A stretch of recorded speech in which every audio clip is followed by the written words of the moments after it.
Chers amis, bonjour, bienvenue. Nous voici aujourd'hui dans l'évangile de Saint Jean, au chapitre 21. En ce temps-là, Jésus se manifesta encore aux disciples sur le bord de la mer de Tibériade, et voici comment.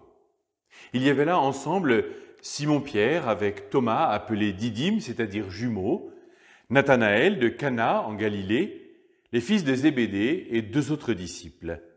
Simon-Pierre leur dit « Je m'en vais à la pêche ».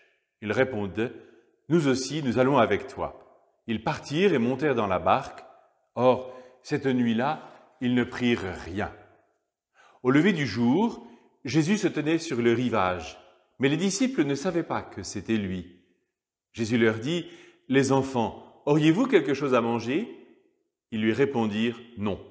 Il leur dit « Jetez le filet à droite de la barque et vous trouverez. » Ils jetèrent donc le filet, et cette fois-ci, ils n'arrivaient pas à le tirer tellement il y avait de poissons.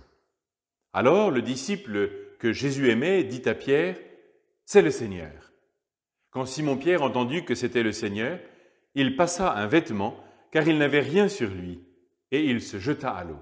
Les autres disciples arrivèrent en barque, traînant le filet plein de poissons. La terre n'était qu'à 100 de mètres. Une fois descendus à terre, ils aperçoivent disposé là un feu de braise avec du poisson posé dessus et du pain. Jésus leur dit « Apportez donc ces poissons que vous venez de prendre. » Simon-Pierre remonta et tira jusqu'à terre le filet plein de gros poissons. Il y en avait 153. Et malgré cette quantité, le filet ne s'était pas déchiré. Jésus leur dit alors « Venez manger ».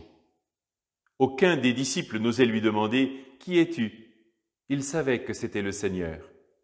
Jésus s'approche, il prend le pain et le leur donne, et de même pour le poisson. C'était la 3e fois que Jésus, ressuscité des morts, se manifestait à ses disciples.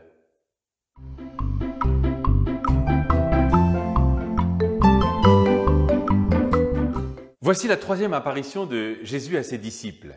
Et nous pouvons rapprocher ce récit de celui d'Emmaüs, dans le sens où les disciples reconnaissent Jésus à partir d'un geste et d'une situation qu'ils ont déjà vécue. À Emmaüs, c'est le souvenir de la dernière scène. Ici, c'est la pêche miraculeuse.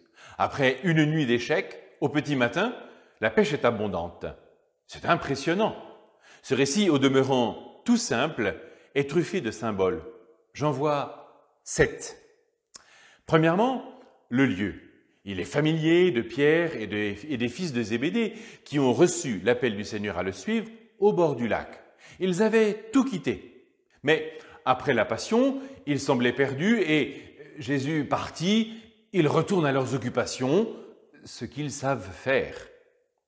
Mais le lac, c'est aussi le lieu symbolique de tant et tant d'enseignements de Jésus, en parole et en acte.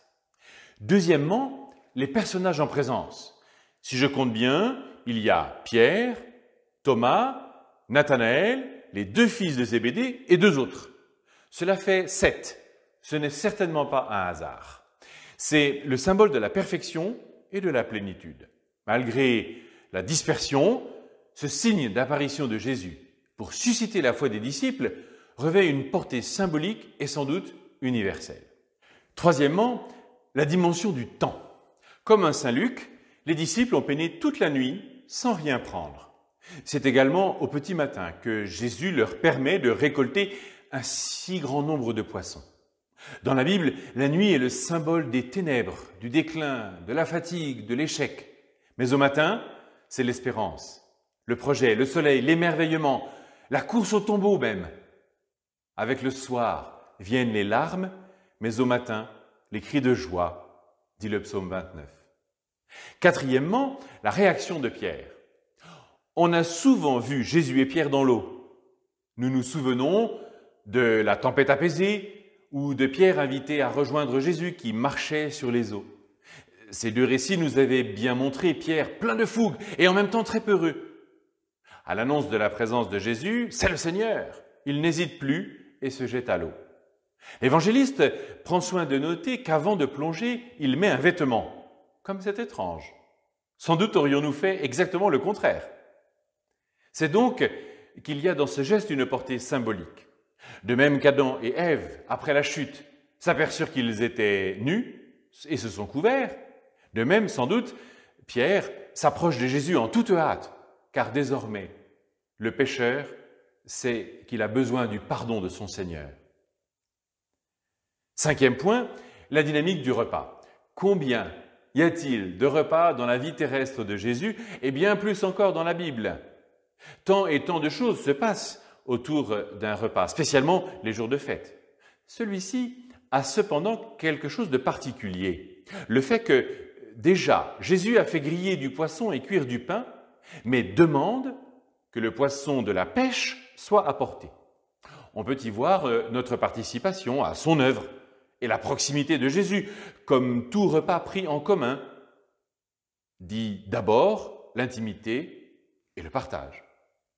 C'est dans cet esprit qu'il est venu nous donner la vie et la vie en abondance pour que, à la venue de son jour, nous puissions participer au repas du Seigneur. Sixième point, la réaction des disciples. Ils savaient que c'était le Seigneur, mais aucun ne lui demande quoi que ce soit. Le seul qui s'exprime, c'est, dit l'évangéliste, le disciple bien-aimé. Il ne le dit pas seulement par humilité, pour ne pas se citer lui-même. Je crois que ce disciple bien-aimé cède volontiers sa place et nous invite à la prendre avec confiance. C'est le Seigneur. Enfin, je termine avec un septième point symboliquement, c'est la troisième manifestation. Combien en avons-nous reçu déjà, nous aussi? Seigneur, ouvre nos yeux et nos oreilles pour que nous puissions te reconnaître lorsque tu viens te manifester. Dieu éternel et tout-puissant, tu as offert aux hommes le sacrement de Pâques pour les rétablir dans ton alliance. Accorde-nous d'exprimer par toute notre vie ce mystère que nous célébrons dans la foi. Bonne journée à tous et à demain!